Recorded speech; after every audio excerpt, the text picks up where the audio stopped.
Se nesse momento você tem adiado uma conversa difícil ou uma decisão difícil, eu espero muito que esse vídeo te ajude. E a razão de eu estar gravando um vídeo sobre isso é porque eu senti uma evolução em como eu lidava com isso há alguns anos atrás e como eu lido com isso hoje. Isso não quer dizer que eu seja uma entidade plena que consegue ter conversas e fazer decisões difíceis de uma forma ridiculamente fácil e casual hoje em dia. Definitivamente não é o caso, mas eu acredito que algumas coisas que eu desenvolvi durante esses anos possam te ajudar da mesma forma que tenham me ajudado, e por isso eu quero compartilhar algumas delas nesse vídeo. E eu diria que a melhor forma da gente visualizar esse conceito que eu quero expressar é imaginar que tem esse gráfico onde você tem um eixo que representa o tempo e um eixo que representa o estresse. Nesse gráfico a gente vai conseguir visualizar como a gente se sente antes, durante e depois da conversa difícil. E quando eu parei para analisar as minhas experiências passadas e o que eu senti antes, depois e durante a conversa difícil, eu reparei que existia um padrão muito claro.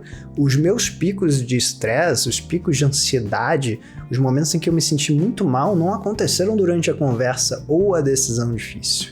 Os picos normalmente aconteciam antes, porque tinha esse efeito bola de neve de eu deixar acumular aquela decisão, de eu deixar acumular aqueles pensamentos sobre como a conversa seria. Então eu sempre me sentia muito mais estressado antes da conversa ou antes da decisão difícil do que tendo a conversa ou depois de eu tomar aquela decisão. E por que visualizar isso me ajudou tanto? Porque me ajudou a entender que, número 1, a espera para a conversa difícil, ou a espera para a decisão difícil, é um ato ativo. Muitas pessoas acham que você não está gastando energia ou não está gastando seu tempo, né, se você não está fazendo aquela coisa, mas a espera para aquele momento, na verdade, drena muito a minha energia e também drena o meu tempo, porque eu fico pensando sobre aquilo. Então é como se eu tivesse um navegador da internet aberto e eu tô com mais abas do que eu preciso ter abertas, porque eu não consigo fechar aquela aba até eu não ter aquela conversa difícil ou tomar aquela decisão. E a segunda coisa que eu aprendi também olhando para esse gráfico é que não necessariamente eu precisava ter esperado aquela bola de neve ficar tão grande, aquele pico de estresse acontecer tão alto.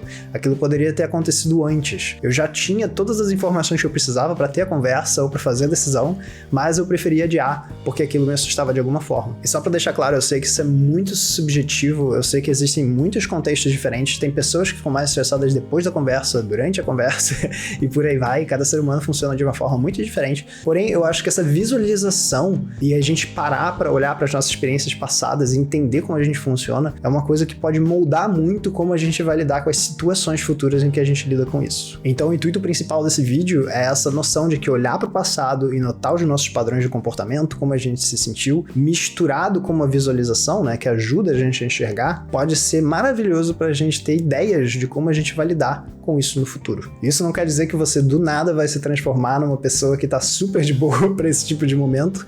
É uma coisa que é desafiante, porém quanto mais a gente pratica, mais consciente a gente fica de como a gente funciona como ser humano e mais simples fica lidar com esse tipo de situação conforme o tempo passa. Hoje em dia eu acho que eu lido com isso muito melhor do que no passado. É um músculo que eu ainda sigo desenvolvendo, mas eu fico muito feliz de ver algum tipo de progresso, de ver que se antes eu completamente fugir dessa situação, hoje em dia eu tenho a clareza de pensar que, cara, se eu fugir, a bola de neve vai crescer, esse pico de estresse vai aumentar. Se eu já tenho as informações, quer saber? Vamos lá, vamos pra conversa, vamos tomar essa decisão. E eu queria te fazer 2 convites agora. O primeiro deles é, se você não tá inscrito ou inscrito no canal, eu te convido a clicar nesse botão vermelho aqui embaixo para que o nosso relacionamento não dependa do algoritmo do YouTube. E o segundo convite é um convite que me empolga muito, porque um livro meu vai ao ar muito em breve, vai ser um processo de financiamento coletivo pelo Catarse, e se você quiser ficar sabendo primeiro todas as informações do que tá rolando, quando vai ao ar, que vai ser no início de agosto, eu vou te convidar para se inscrever em tiradopapel.com/livro, onde você consegue mais informações dos bastidores e também para você ficar sabendo primeiro das recompensas do financiamento coletivo, porque algumas vão ter um número limitado. Então eu quero avisar primeiro para quem tá nessa lista, para essa pessoa tomar a decisão, para depois eu espalhar pelos meus outros canais, como Instagram, Telegram, por aí vai. E se você ficou até o final desse vídeo, eu queria te agradecer. Eu tô gostando muito de criar aqui pro YouTube. É um canal que me permite uma certa flexibilidade na hora de me expressar, na hora de criar. E eu tô curtindo muito criar aqui.